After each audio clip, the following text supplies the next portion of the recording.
দুইটি গোষ্ঠ আছে। গোষ্ঠ মানে ভগবান সখাদেরকে নিয়ে যখন গোচারণে যান, এর পূর্বে অনেক সুন্দর লীলা।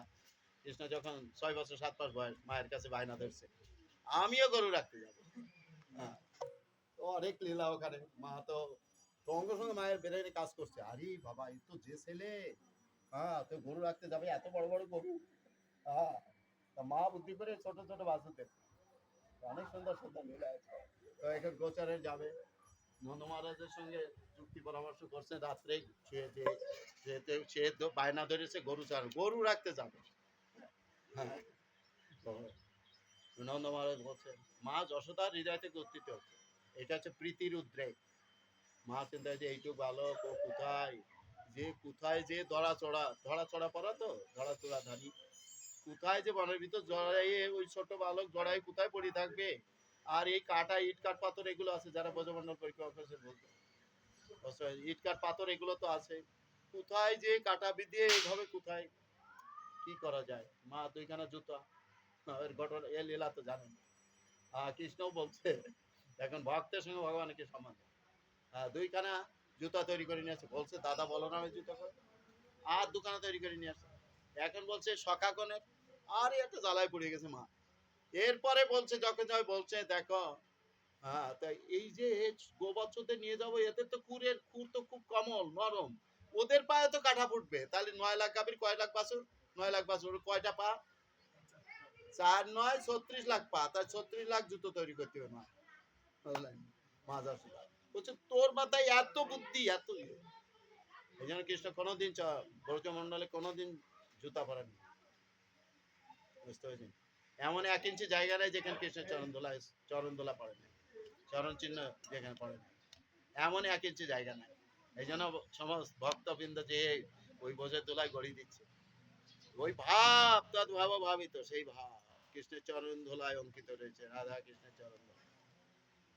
তো যখন গোষ্ঠে যাবেন, গোষ্ঠে গিয়েছেন, এই সকালে যখন খেয়ে দিয়ে বেরোয় যান গোবৎসদেরকে নিয়ে, এটা কোন গোষ্ঠ বলে? পূর্ব গোষ্ঠ, পূর্ব, বুঝতে পেরেছেন? আর যখন ফিরে আসেন কোন সময়?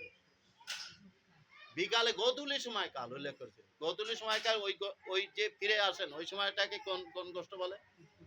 উত্তর গোষ্ঠ। এই উত্তর গোষ্ঠে একজন পথ রচনা করেছেন, একজন আমাদের প্রতিবেশী ধর্ম অবলম্বী, তানার ছেলে ছিলেন, বাংলার নবাব হোসেন শাহর ছেলে নাসির মোহাম্মদ, উত্তর গোষ্ঠের পথ রচনা করেছেন, সাক্ষাৎ একমাত্র ছেলে হোসেন শাহ, মৃত্যুদণ্ড ঘোষণা করে দিয়েছিল।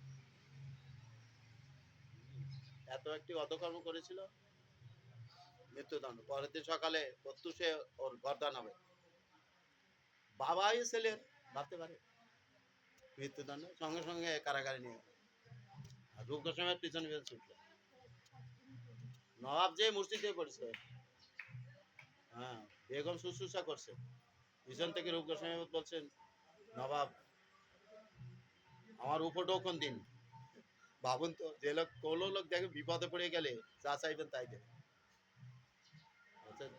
আমার উপটোকন গুলো দিন, কারণ অনেক উপটোকন পান আছে। ধীরে একটু তাকায়, ওইভাবে নয়ন জলে অভিষিক্ত হচ্ছে, জানছে কাল সকালে ছেলের মৃত্যুদণ্ড, নিজে রায় করে দিয়ে আসে। ধীরে তাকায় থাকে, রোগ বলছে কি চাও, বলে দেব, নসির মোহাম্মদের প্রাণ ভিক্ষা। হ্যাঁ, অর্থমন্ত্রী তো সঙ্গে সঙ্গে লাল কাপড়ে ফরমানা, দেখেন তার কাগজ কলম না, কম্পিউটার না, ফরমানা লিখেছে, যে গেটে যেয়ে ধারে।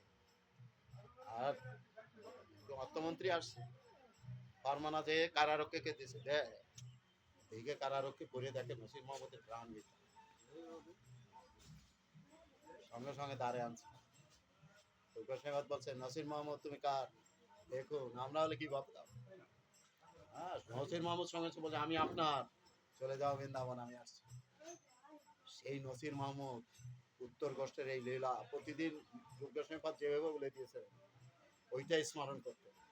আর দেখছেন রাধা কৃষ্ণ, মানে কৃষ্ণ শ্রীদাম সুদাম দাম বসুদাম বলরাম সখাগণ সহ গোবৎসগণ পরিবৃত হয়ে উত্তর গোষ্ঠে ঠিক গোধূলি সময়কাল, ওখানে মহাজনগঞ্জে এত সুন্দর করে রাধা রাধা গোবিন্দ স্বামী মহারাজ এত উদ্ধৃতি দিয়েছেন, বুঝতে পেরেছি, এত উন্নত লীলার বিষয় তুলে ধরেছে। রাধারানী বর্ষানাতে ওই পাহাড়ের উপরে ওখানে বসে নীল শাড়ি পরিত, পবন দেব বাতাসে তার আঁচল উড়াচ্ছে, আর এক পলক অপলক নেত্রে চেয়ে আছে তার প্রাণবধূ আসতেছে। আনন্দে কোথায় নিশীতে বিহার হবে, উত্তর করছে। যাই হোক, আরেকটা দিকে প্রবেশ করি। এখন পূর্বগষ্টে গিয়েছেন, সকাগর সহ পরিবৃত্ত হয়ে কি করতেন, যে যে পুটলি বেঁধে দেওয়া হতো, পুটলি, পুটলি মানে টিফিন বক্স। এখন মায়েরা কি টিফিন বক্স আগে দিয়ে দেয়, আগে রেডি করে ফেলে একদম। ওর ব্যাগ আর ঠিক। তখনকার সময় যখন পূর্বে এসছে, আজকে গরু রাখতে গেলে কি লাগে, কি লাগে, ওখানে উল্লেখ আছে, ওই উত্তর কষ্টের ওই পদে উল্লেখ আছে, কাসুনি পাচুনি, কাসুনি মানে দড়ি, আর পাচুনি মানে লাঠি। হ্যাঁ, বুঝতে পারছেন, ওখানে উল্লেখ আছে কাচুনি পাচুনি। দেখবেন কৃষ্ণ বলরাম যেদিন গোষ্ঠের লীলা দেয়, গোষ্ঠের লীলা অনুসারে সিঙ্গার করে, এখানে এক গাছা দড়ি বেঁধে দেওয়া আছে বলরাম আর কৃষ্ণের এখানে, দেখেন আর একটা লাঠি দেওয়া আছে। স্মরণ স্মরণ করতে হবে, সাধনে সাধিবে যা সিদ্ধি দেবে, সাধন ও স্মরণ লীলা ইয়াতে না করিও। যে গোষ্ঠে যে কি করতেন, ওই যে পুটলি বেঁধে, পুটলি কিভাবে নেওয়া তো জানেন, খাবারের পুটলি, ওই যে লাঠিটা না, গরু রাখার লাঠিটা, ওর ভিতরে পুটলি ঢুকানোর পিছনে থাকবে। আগেকার লোক দেখবেন, আগেকার সময় আমরা দেখেছি আমার দাদুরা ওনাদের, ওই গরুর নাঙল আগে যাবে, আর ওই যে ওই খাবার নিয়ে যাবে, দূরে হয়তো জমি, ফিরে বাড়ি আসবে না, ওই সময়টা নষ্ট হবে। ওইখানে আলের পরে বসে ওইটা বের করে পান্তা খেত বেশি, ওইটা বের করে ওইটা খেয়ে দিয়ে নেবে। কৃষককে এরা সুন্দর খাবার দিয়ে দিয়েছে এখন, সকাদেরকে সবাই মা এরকম সুন্দর সুন্দর খাবার দিয়ে দিয়েছে। শ্রীদাম সুদাম দাম বসুদাম বলরাম সবার সবার মা এত সুন্দর করে পুটলি করে দিয়েছে। আর নিয়ে যে বেঁধে রাখবে কোথায় জানেন, এখন অক্ষয় বট আছে যমুনার তটে, যেয়ে দেখবেন অক্ষয় হয়ে আছে সেই কৃষ্ণলীলা থেকে, কারণ কৃষ্ণের সমস্ত সখাদের স্পর্শ পেয়েছে, তাই অক্ষয় আছে। বুঝতে পেরেছে, আমরাও অক্ষয়। বলবে কেমন হলো, আপনার দেহটাও কতবার ধারণ করেছি, কিন্তু আত্মা তো অক্ষয়। আজকে যে এই প্রভু মণিমোহন শাহ, মণিমোহন কুণ্ডু, উনি ওই যে লোকে আছেন ওখান থেকে দেখছে, আমার ছেলেরা, আমার সন্তানরা, আমার পরিবারের, আমার আত্মীয় স্বজন এসে আমার জন্য প্রার্থনা করছে ভাগবত নিয়ে, গৌর প্রেমানন্দ। বুঝতে পেরেছে, উনি যে লোকে আছে, যে দেহ প্রাপ্ত হয়ে আছে, যদি বৈকুণ্ঠে থাকে সেখান থেকেও উনি আশীর্বাদ করছে এদের। শাস্ত্র বলছে, আমার কথা নয়, আশীর্বাদ করছে ওইখান থেকে। মনে করেন দেহ রাখার পরে একটা সূক্ষ্ম দেহে অন্য কোনো একটা দেহ প্রাপ্ত হয়েছে, অন্য একটা, যেদিন ভাগবত অনুষ্ঠান শুরু করবেন, যেদিন ওই আত্মার উদ্দেশ্য করে ভাগবত মাঙ্গলিক কোনো অনুষ্ঠান করবে, ওই ব্যক্তি যত বড় অনাচারী কদাচারী হোক, ওই দিন থেকে হরিনাম করা শুরু করবে। এটা হচ্ছে সূক্ষ্ম বিষয়, বুঝতে পেরেছেন, কারণ ওই পরিবারের কোনো কেউ আজকে ওনার উদ্দেশ্যে, ওই আত্মার উদ্দেশ্যে প্রার্থনা করছে বৈষ্ণবরা এসে। তো যাই হোক, লীলার বিষয়টি ছিল। তো যখন ওই পুটলি এরকম বাঁধা থাকে ওই গাছে দেখবেন, বট গাছে দড়ির মতো নামে, ওটা কি বলে, ঝুড়ি নাকি এরকম কি বলে, ওটাতে বেঁধে রাখবে, বেঁধে সব বেঁধে রেখে বস্ত্রতে ছেড়ে দিব, ওরা খেলায় মত, সখারা খেলায় মত, আর গোবস্ত্র যে সুন্দর সুন্দর ঘাস যমুনার তটে, এগুলো খেয়ে আবার এসে যমুনা থেকে জল পান করে বিশ্রাম নিচ্ছে, জল পান করছে। আর সখাগণ খেলে কি করবে জানেন, যে যমুনাতে ঝাঁপ দিবে, যে স্টার্ট করে এসে ওই যে পুটলি খুলবে, সহজভাবে আমি বলে দিচ্ছি, বুঝতে পারবেন, অনেক সুন্দর লীলা। পুটলি খুলে যে এই কোথায় বলবে জানেন, সেটাও যমুনার তটে, কোথায়, ভোজন স্থলী আছে, এখনো রয়েছে। থালা গ্লাস নাই, বনের ভিতর কোথায় পাবে, পাথরের উপরে খেতে খেতে গর্ত হয়ে গেছে, এই যে ভোজমন্ডল পরীক্ষা এক সেলা হয়েছে, পাথর ক্ষয়ে গেছে, পাথর খেতে খেতে। আর সমস্ত সখাগণ পরিবৃত্ত হয়ে বসেছে, একটা প্রস্ফুটিত পদ্মের মতো মনে হচ্ছে, বুঝতে হয়েছে। শ্রীদাম সুদাম দাম বসুদাম বলরাম সবার পুটলি একসঙ্গে হরিবল বলে খুলছে, একটু পরেই প্রসাদ হবে, বুঝতে হয়েছে, সবাই খুলেছে, পুটলি খুলে খাওয়া শুরু করছে, যার যার মতো, বুঝতে হয়েছে, খাওয়া শুরু করছে। মধুমঙ্গল একটু ব্রাহ্মণ ছিল, মধুমঙ্গল প্রায় অর্ধেক খাওয়া হয়ে গেছে, কাল থেকে বের করে বলছে, কৃষ্ণ খেয়ে দেখ, মা কি সুন্দর রান্না করেছে, খেয়ে দেখ কি স্বাদ। আর কৃষ্ণ প্রীতি সহকারে খাচ্ছে। বুঝতে, কৃষ্ণ ওই যে ভক্তের দ্রব্য প্রভু কাড়ি কাড়ি খায়, আর কৃষ্ণ প্রীতি সহকারে খেয়ে নিচ্ছে। আর ও বেটা কি করছে, ব্রহ্মা বেটা, ও দেখতে আসছে এই যে আমার প্রভু নাকি ভৌম বৃন্দাবনে আবির্ভূত হয়েছে, একটু দেখে আসি। তাও ব্রহ্মার বাহন আছে হংস, আশার পিঠে বসে ওখান থেকে দেখতেছে, একদম ওই ফ্লাইটে বসে, ওখান থেকে হেলিকপ্টারে বসে দেখতেছে যে আমার প্রভু কি করতেছে। আরে ইয়ে কি করি, আমার প্রভু রাইটও খায়, কান্দে চড়ে করে কিরারম, সেটা মেতে বলছে এটো খাই, এ কি করে আমার প্রভু হবে, বিচার করতে হবে। তাই গোবৎসহরণ করি, এটা তো জানেন এলে না, ভাগবতে আছে তিনবার করে গোবৎসদের হরণ করে রেখে দিয়ে ফিরে এসে দেখে আবার, আরে যা তা, এইটা হচ্ছে ভগবানের ভগবত্তা, ঐশী শক্তি, এই হচ্ছে ঈশ্বর। ইস ধাতু বস প্রত্যয়, তিনি যখন যা ইচ্ছা করেন তাই করতেন। তার ইচ্ছা শক্তিতে সবাই কৃষ্ণের রূপ ধারণ করলো না, আবার পোস্টার থেকে ফিরে যায়। হ্যাঁ, তার কি তো বুঝাই দিতে হবে, ওগুলো তো হরণ করে নিয়ে রেখে দিতেছে, কিন্তু আমি নিয়ে আসছি মনে করেন ওই মার ছেলেটা। হ্যাঁ, তো এখন যে তার মার ছেলেকে বোঝাই দিতে হবে না আমার কাছে, না হলে কি অবস্থা হবে।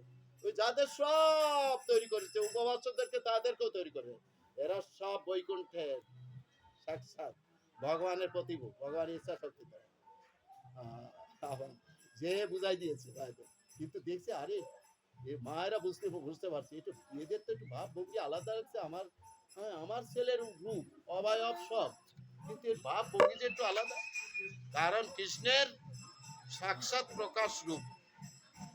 এই যত সখাগণ গোবৎসগণ থাকে, তো যখন ওখানে ওই ব্রহ্মা এরকম তিনবার করে হরণ করার পরে পরবর্তীতে ব্রহ্মা ধ্যানস্থ হলেন। আরে কি হবে, হ্যাঁ একটু ধ্যান করে দেখি, ধ্যানস্থ হয়ে দেখছেন যে আরে আমার প্রভু, কিন্তু আমার প্রভু। আর কয়টা মাথা ব্রহ্মা, 4টে মাথা, 8টা চোখ দিয়ে জর্জর করে জল পড়তেছে। আরে প্রভু আমি কি করলাম, ওই ব্রহ্ম সংহিতা হলো। বুঝতে পেরেছেন, ব্রহ্মা করজোড়ে তখন প্রার্থনা শুরু করলেন। প্রার্থনা, ভগবানের প্রার্থনা, নবম স্কন্ধ পর্যন্ত ভাগবতের প্রার্থনা, দশম স্কন্ধ থেকে এই জন্য লীলা, ভগবানের লীলা।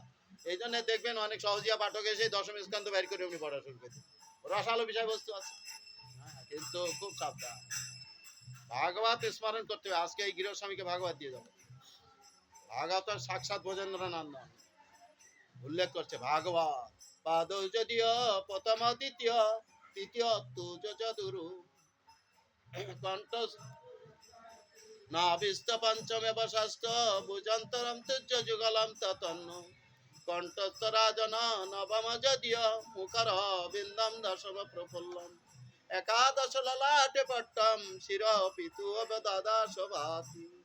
সনাতন গোস্বামী পাদ ভাগবত মহিমায় কীর্তন করেছে। পাদও যদিও প্রথম দ্বিতীয়, মানে ভাগবতের প্রথম স্কন্ধ, দ্বিতীয় হচ্ছে ভগবানের চরণ, মানে ভগবতের, এই জন্য প্রথম স্কন্ধ দিয়ে শুরু করতে হবে।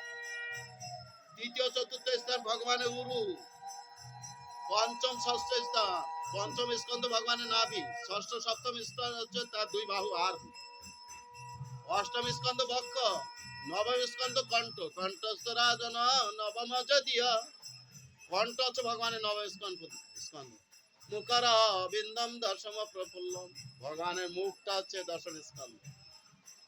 এর যা মহিমা কীর্তন করেছেন রাধা গোবিন্দ স্বামী মহারাজ, আর 3 দিন ধরে শুনলাম কৃষ্ণ বলরাম হলে ভগবানের মুখমণ্ডলের উপরে মহিমা কীর্তন করলেন, ভগবানের চোখের উপর তার দন্ত রাশি, তার গুরু যুগল, তার অধার, তার অষ্ট, আর বলছেন দাদা শির পিতু এবার দাদা ভাতু। এই যে একটা মানুষ, বুঝতে এই যেন ভাগবত যার গিরে আছে, স্বয়ং ভগবান সে গিরে রয়েছে সাক্ষাৎ। সমস্ত দেবতারা প্রতিদিন প্রদক্ষিণ করে, হয়তো আমার দেখার চোখ নাই, প্রতিদিন যে গিরে ভাগবত আছে প্রতিদিন দেবতারা প্রদক্ষিণ করে, পূর্ণতি নিবেদন করে। যাই হোক, ভজন লীলা এই দেখে ব্রহ্মা তখন স্তুতি করা শুরু করলো। স্তুতি যখন করছে ব্রহ্মা, তখন আর ভগবান মিস করে আসছে, ওই ছোট্ট বালক, হ্যাঁ তিনি তো যন্ত্র চাপি, সবকিছু দেখছেন, বুঝতেন, সবকিছু জানতেন। ব্রহ্মা এইভাবে স্তুতি করছেন যখন, তখন ব্রহ্মার সব গাই বাজায় যাচ্ছে, সব ব্রহ্মা একাই। ব্রহ্মা এখন যে ভগবানের সন্নিকটে, ওই যে ঈশ্বর পরমকৃষ্ণ সচ্চিদানন্দ বিগ্রহ আদি গোবিন্দ সর্ব কারণ কারণম, এই যে শুরু হলো 57টা শ্লোক। তো যাই হোক, ব্রহ্মা যে তখন ভগবানের সন্নিকটে যে সাষ্টাঙ্গে দণ্ডবোধ প্রণতি নিবেদন করে তখন প্রার্থনা করে, হে প্রভু, আপনি যদি করুণা করি, এই আমার আমার এত অপরাধ করেছে, আপনি আমাকে ক্ষমা করুন। আর আমার এই অপরাধের ক্ষমা তো হয়তোবা কোনোদিন সম্ভব নয়। হে প্রভু, যদি করুণা করেন, কোন লীলায় যদি আপনি আমাকে লীলা সঙ্গী করেন, আবার যদি কোন লীলায় যদি আমাকে, তাহলে সব থেকে নিচু কুলে আমাকে জন্ম দেবেন। কারণ আমি এই ব্রহ্মত্ব পথ নিয়ে বসেছিলাম, এই জন্য অহংকারে মত্ত নিতাই পদ পাশ দিয়া বলছে সব থেকে নিচু কুলে ব্রহ্মা প্রার্থনা করছে। তাই কে হলেন? নামাচার্য হরিদাস, যবন কুলে জন্ম। হ্যাঁ, বুঝতে পারেন পরবর্তী লীলা নামাচার্য হরিদাস ঠাকুর সব থেকে নিচু কুলে। এই জন্য এই অহংকার, ভক্তিজন সরস্বতী ঠাকুর বলছে, ধন সম্পদ অর্থ বৃত্ত পুত্র পরিজন আত্মীয় ধন সব ত্যাগ করতে হবে, প্রতিষ্ঠা অহংকার ত্যাগ করতে হবে, ভীষণ কঠিন। তখন ব্রহ্মা এইভাবে করজলে নয়ন জলে অভিষিক্ত করজলে প্রার্থনা করলেন, ভগবান তার ইচ্ছা পূর্ণ করলেন। পরবর্তী এই চৈতন্য মহাপ্রভুর এই সংকীর্তন যজ্ঞ তিনি আগেই পাঠিয়ে দিলেন নামাচার্য হরিদাস ঠাকুর। আজকে সেই প্রভু এবং মায়ের চিরভাব তিথি, এই তিথিতেই হরিদাস ঠাকুরের একটি কথা বলেই এখানে মিশা। তা নামাচার্য হরিদাস ঠাকুর কোথায়